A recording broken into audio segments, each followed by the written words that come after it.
Dear students, आज हम लोग स्टार्ट कर रहे हैं टैलेंटेक्स 2026 क्लास 9th मैथ्स का पेपर। और इसमें हम लोग आज डिस्कस करने वाले हैं कोड एस।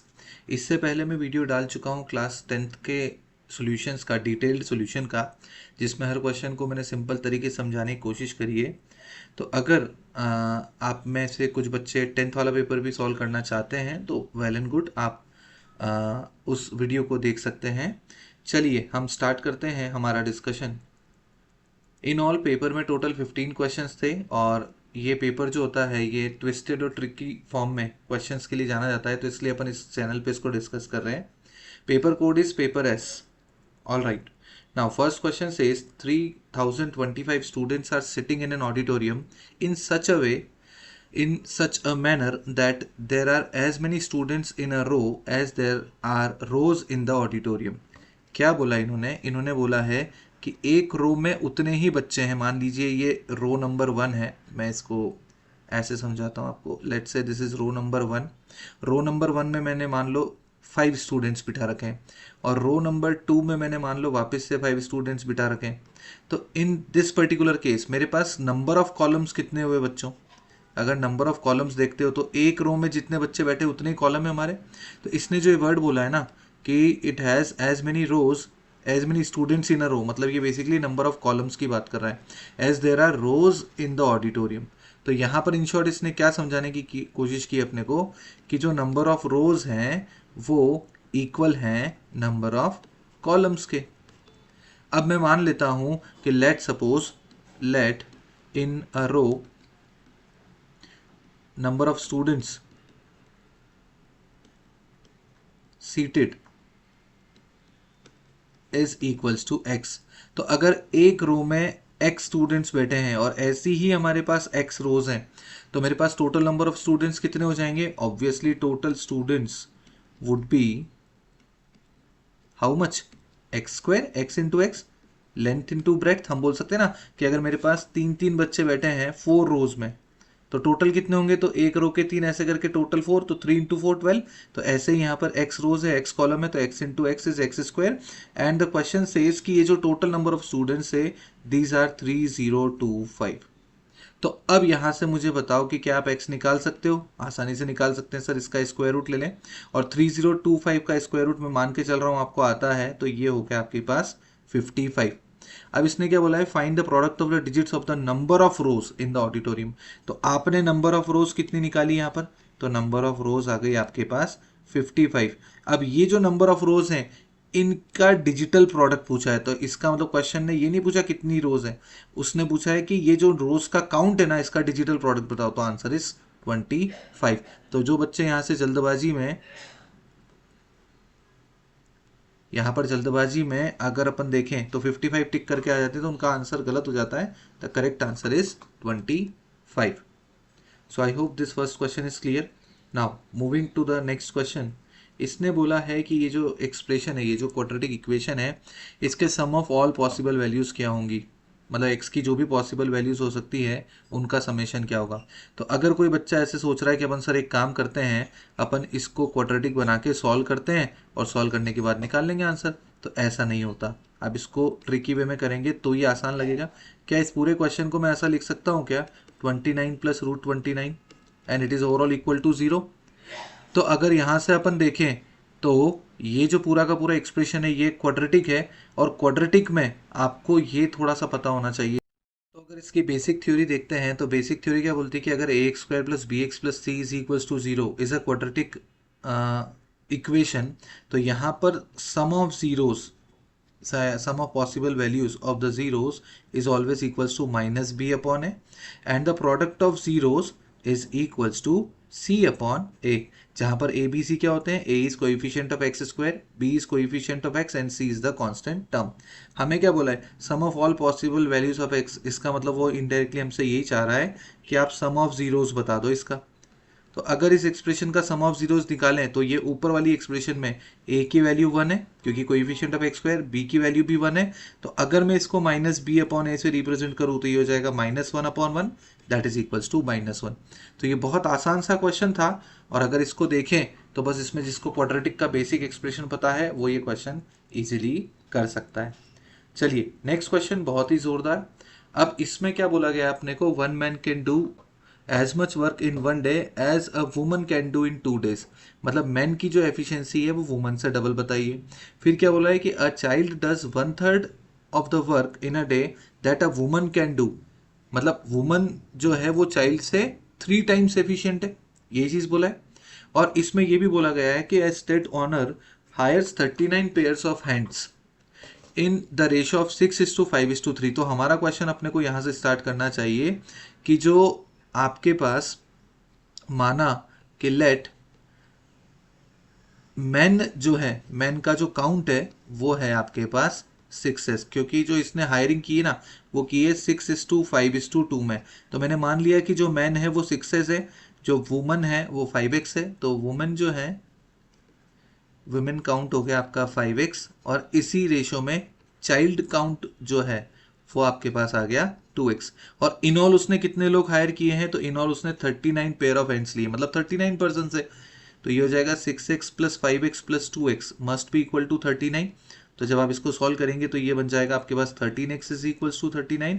इसका मतलब हमें काउंट निकल के आ गया कि x इज 3। अगर x 3 है तो टोटल मैन कितने अपने पास ये देख लेते हैं। तो टोटल मैन हो गए आपके पास कितने थे, ऊपर हमने कितना माना 6x, तो 6x तो 6 into 3 that is equals to 18 man.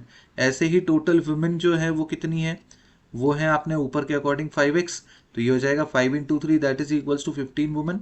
और ऐसे ही अगर आपके पास चाइल्ड की बात की जाए तो कितने चाइल्ड हैं, तो चाइल्ड है आपके पास 2x, तो ये हो जाएगा आपके पास 2 इंटू 3 दैट इज 6। तो ये तो बच्चों अपन ने नंबर ऑफ पर्सन्स निकाल लिए कि किस काउंट में पर्सन्स यहाँ पर काम कर रहे हैं। अब उसने एक और इंटरेस्टिंग चीज बोली उसने बोला है कि इनको जो टोटल पैसा दिया है at the end of the work वो है 1113। और ये भी बोला है कि if the wages are proportional to the amount of the work done then what must be the daily wages of a child. अब इसने दो चीजें बोली कि इसने बोला है कि टोटल पैसा जो दिया है वो दिया है 1113, टोटल अमाउंट पेड इज 1113। ठीक है, और पैसा किस तरीके से बांटा है कि जिसने जितना काम किया है उसको उतना पैसा मिला है। यही हुआ इसका मतलब, एक दिन में जितना काम मिला है उसी रेशो में उसको पैसा मिलेगा। तो मैं मान लेता हूं, मेरे को देखो सब चीजें जो है वो एक दूसरे के रेस्पेक्ट में दे रखी है, तो मैंने माना कि लेट चाइल्ड एफिशिएंसी, अगर चाइल्ड की एफिशिएंसी ली जाए तो मैंने उसको y मान लिया, तो उसके रेस्पेक्ट में वुमन जो है वो 3 times है, तो वुमन की एफिशिएंसी हो गई 3y। और उसके रेस्पेक्ट में मैन की जो एफिशिएंसी है वो डबल है, तो वो हो जाएंगे 6 ऑफ y। एक बार जरा इसको ढंग से देखिए, मैंने क्या किया कि जो चाइल्ड की एफिशिएंसी है उसको y माना, तो जो वुमन की एफिशिएंसी है उसके रेस्पेक्ट में 3y हो गई, और मैन जो है उनकी एफिशिएंसी उसके रेस्पेक्ट में 6y हो गई। अब बहुत आसान हो गया जब हमने एफिशिएंसीज निकाल ली। अब पैसा जो है टोटल 1113 डिवाइड हुआ है if the wages are proportional to the amount of work done. तो एक काम करते हैं, वर्क डन निकाल देते हैं। तो वर्क डन क्या हो जाएगा, मैन इन 2 days। तो यहां से मैंने बोला कि अगर मैं मैन के लिए एफिशिएंसी काउंट करता हूं या वर्क डन काउंट करता हूं तो कितने मैन है मेरे पास 18, और वो कितने एफिशिएंट है सर, वो 6y उनकी एफिशिएंसी है। तो मतलब इन्होंने जो वर्क कंट्रीब्यूट किया है वो 108y हो जाएगा।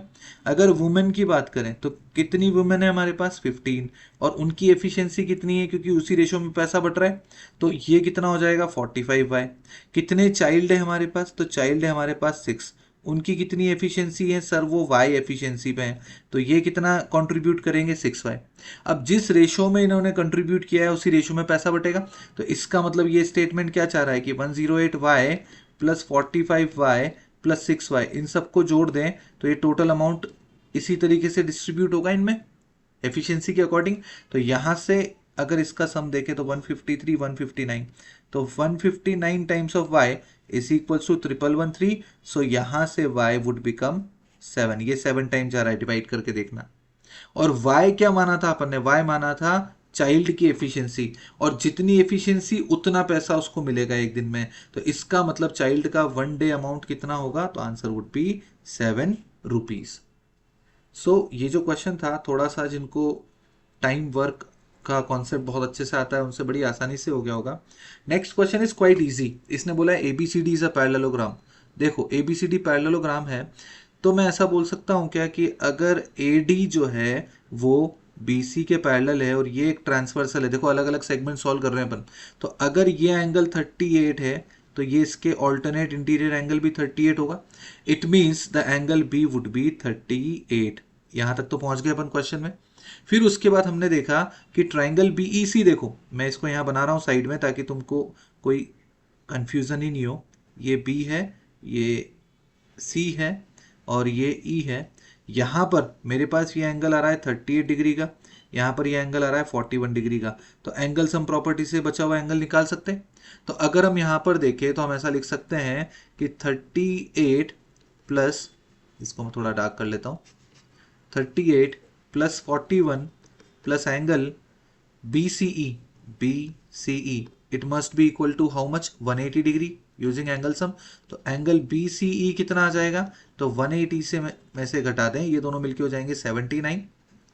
तो ये बेसिकली आ गया बच्चों 101 डिग्री। मतलब ये जो अपर एंगल है एंगल C, ये एंगल C आ गया 101 डिग्री। अब आपको ये पता होना चाहिए कि पैरेललोग्राम है तो opposite angles are equal, opposite angles are equal. और अगर इनके अपोजिट एंगल इक्वल होते हैं तो क्या हम ऐसा नहीं बोल सकते कि एंगल A जो होगा वो एंगल C के इक्वल होगा।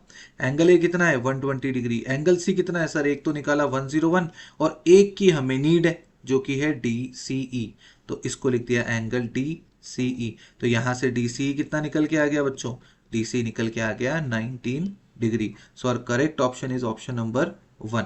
तो आपको पैरेललोग्राम की बेसिक प्रॉपर्टीज अगर पता है तो ये क्वेश्चन तो बड़ा आसान लगा होगा आपको।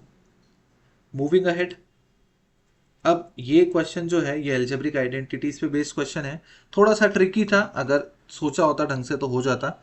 इसमें क्या बोला गया है, पहली इक्वेशन में A√A plus B√B it is equals to 253। अच्छा, ये पता होना चाहिए कि √A का स्क्वायर ही A होता है। तो अगर ये चीज पता है तो ये वाली जो टर्म है A√A, इसको मैं A की पावर 3/2 लिख सकता हूँ और ऐसे इसको मैं B की पावर 3/2 लिख सकता हूँ। और ये वैल्यू किसके इक्वल आ रही है, 253। और सिंप्लीफाई करने के लिए क्वेश्चन को मैंने मान ही लिया कि जो A की पावर 1/2 है ना उसको मान लो x, और जो B की पावर 1/2 है उसको मान लो y, ताकि ये फ्रैक्शन भी खत्म हो जाए। तो मेरे पास पहली इक्वेशन क्या बन गई, पहली इक्वेशन बन गई x³ plus y³ is equals to 253। This is our equation number 1। आसान बनी है। तो अब इसी रेस्पेक्ट में दूसरी इक्वेशन को देखते हैं। तो सेकंड इक्वेशन अपने को जो बोली है वो बोली है A√B plus B√A is equals to 249। इसको अपन ऐसा लिख सकते हैं क्या कि इनमें कॉमन क्या आ रहा है, तो इसमें कॉमन आ रहा है सर √A और √B। बचेगा क्या अपने पास, इधर से बचेगा √A प्लस √B, और ये वैल्यू किसके इक्वल आ रही है, 249 के। ठीक है, तो ये तो कुछ ऐसा नहीं दिख रहा है कि √A और √B को तो x और y मान चुके हैं अपन, तो ये हो गया xy x plus y is equals to 249। This is equation number 2। अब बच्चों कुछ एलिमेंट तुमको नजर आने चाहिए कि ये है A³ प्लस B³, ये है AB A प्लस B। तो क्या हम इक्वेशन नंबर 1 और 2 की हेल्प से ऐसा लिख सकते हैं क्या, वी नो दैट कि x प्लस वाई का होल क्यूब किसके इक्वल होता है, तो x प्लस वाई का होल क्यूब होता है A³ plus B³ plus 3 times of AB and A plus B। और ये सारी वैल्यूज आपके पास है, देखो A³ प्लस B³ कितना है 253 plus 3 times of xy into x plus y कितना है, अभी निकाला 249। तो अगर इसको सिंप्लीफाई किया जाए तो ये हो गया 253, ये हो जाएगा आपका ये 7 और ये, तो ये हो गया 747। तो अगर इन दोनों को जोड़ेंगे तो ये कितना हो जाएगा बच्चों 1000। अगर x प्लस वाई का क्यूब 1000 है तो इसका मतलब अगर क्यूब रूट ले लें तो x प्लस वाई कितना आ गया हमारे पास 10।